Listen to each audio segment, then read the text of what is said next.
Ambassador Kelly Craft, United States Permanent Representative to the United Nations, welcome to Arabiya AL-HAJ. Thank you so much for having me. It's great to actually be in a live studio with a real person We are to be able to talk to. Thrilled. You are our first live person since February. So Thank you. It's an honor. Thank you. An honor. I'd like to start with Iran. We expected the U.S. draft to be turned into blue last night and for the vote to start today and to get the results by Wednesday. However, this did not happen. Where are we now with reference to the ongoing negotiations, if you can give us a window on that, and also to the timeline of voting?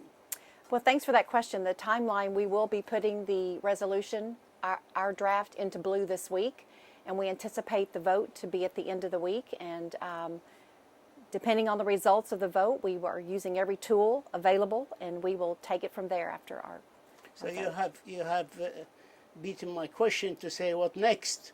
But according to Secretary of State Pompeo, if the United Nations Security Council does not extend the Iran embargo, arms embargo, it will make a mockery of its mission to maintain international peace and security. These are his words in his tweet. You held yesterday talks with the Europeans in the Council. Will they support the U.S. And vote for the U.S. draft, as far as you know, or will they abstain?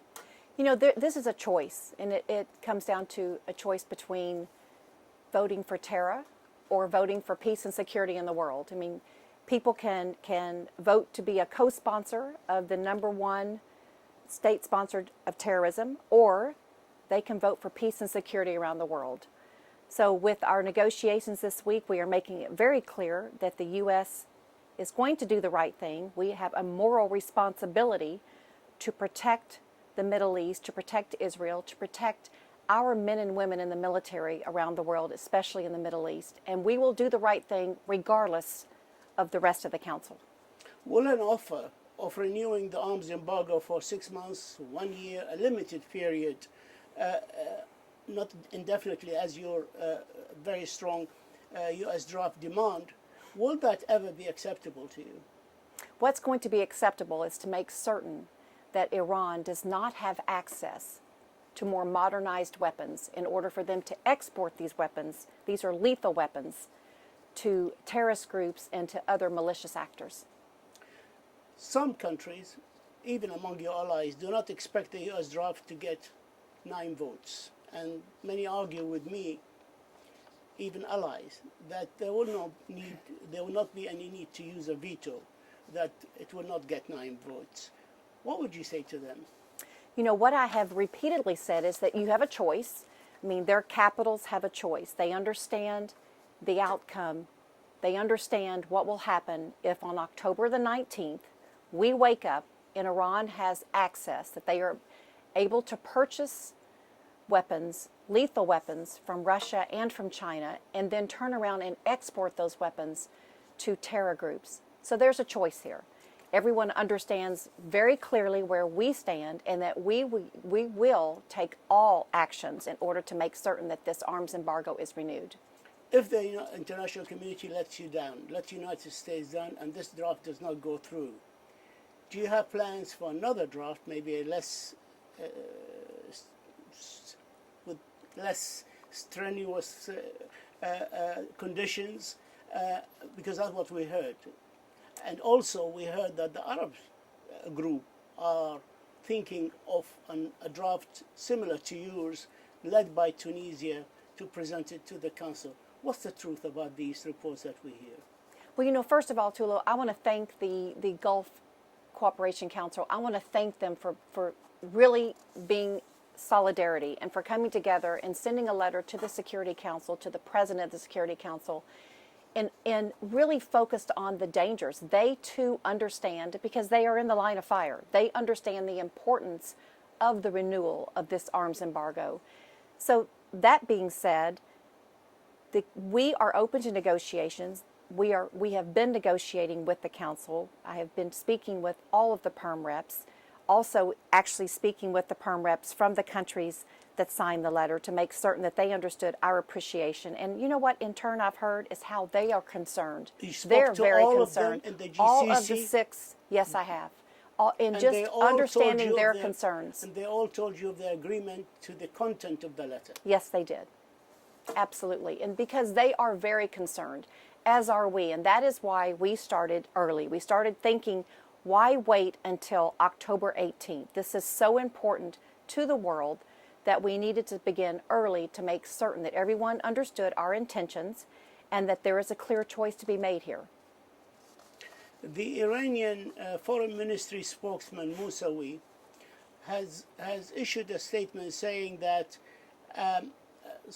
some countries in the GCC did not even know what was in the letter, alluding to a country or two, and we know who he's speaking about. But he said that they are not in agreement. This is irresponsible.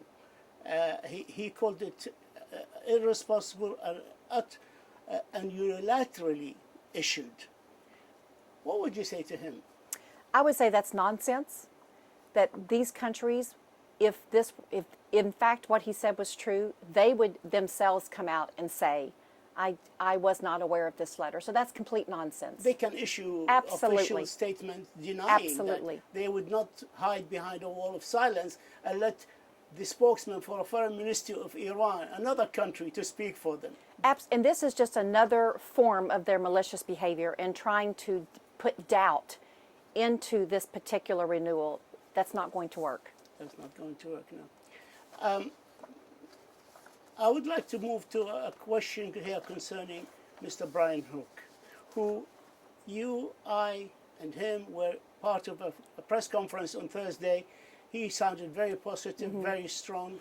You were great also in that, and very staunch supporter of the move forward to stop the lifting of the arms embargo. But 2 hours later or so, he resigned. Can you tell us the reason behind his resignation? The people are really in the Middle East are very concerned. You know, Brian, this has been his issue for many, many years. He has just returned from the Middle East. He has been very much engaged from day one with this arms renewal. His resignation absolutely has nothing to do with the situation at hand. He is working very hard. We have been on several phone calls already this morning, and we will continue to do so to see this through the end, to make certain that this arms embargo is renewed. But you can't tell us why he resigned. Brian resigned because he has been working very hard for many, many years, and I believe Just that tired. it is just time. He is tired. Okay. He didn't sound It tired. it doesn't take a bit away from the veracity and where he is today as he was yesterday and the day before. He is as strong as ever on making certain that we see through the renewal of the arms embargo.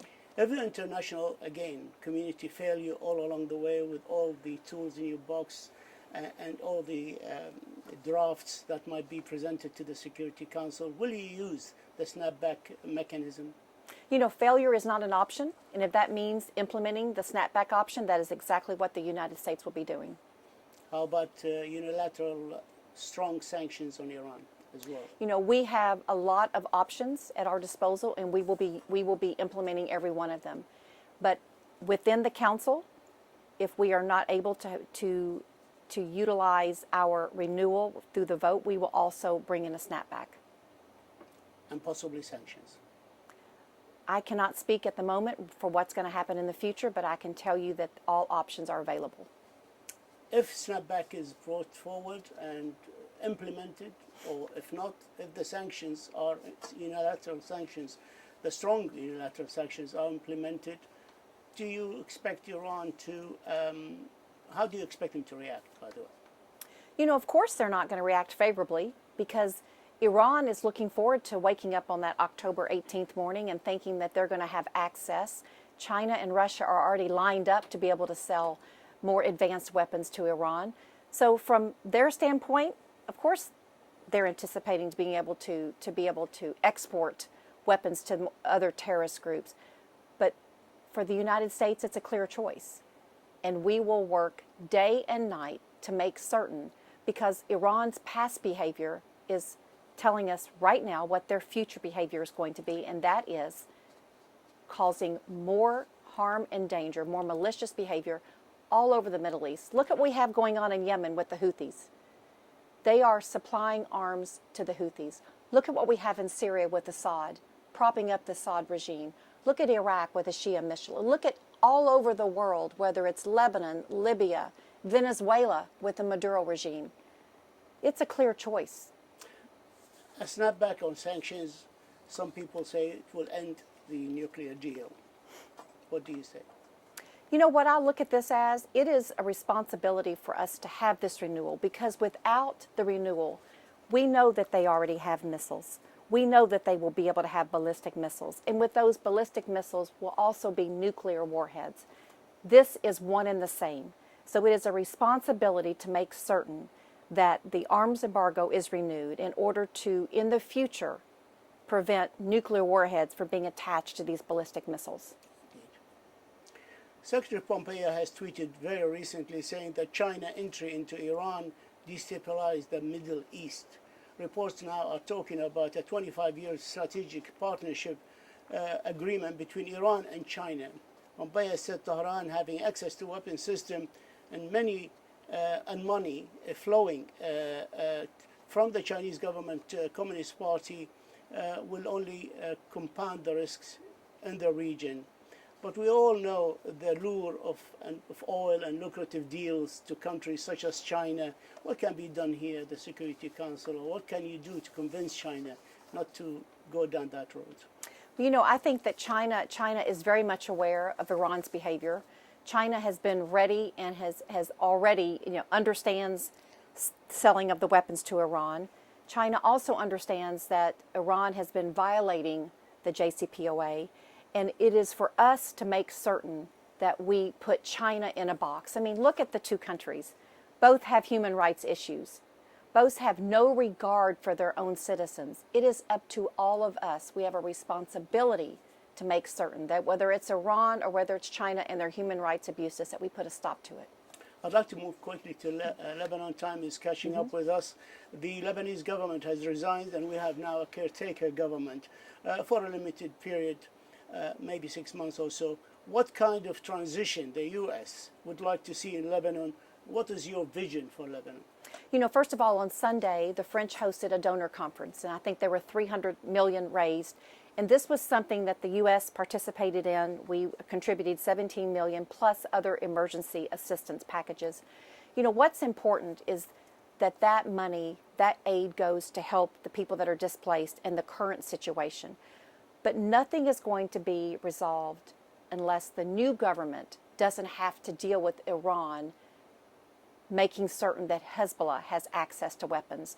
So what's really important for the success of the new government is that Hezbollah is not engaged with Iran and undermining the success of the new government, which, as you and I both know, the Lebanese people deserve a government that's going to promote their economic prosperity and not that of Iran selling to the Hezbollah. The United States pledged already $17 million in life-saving medical and food assistance to help the Lebanese people during this very difficult time. Is this a new approach, a transition in relations between the United States and Lebanon, or just temporary position in relation to a tragedy of explosion?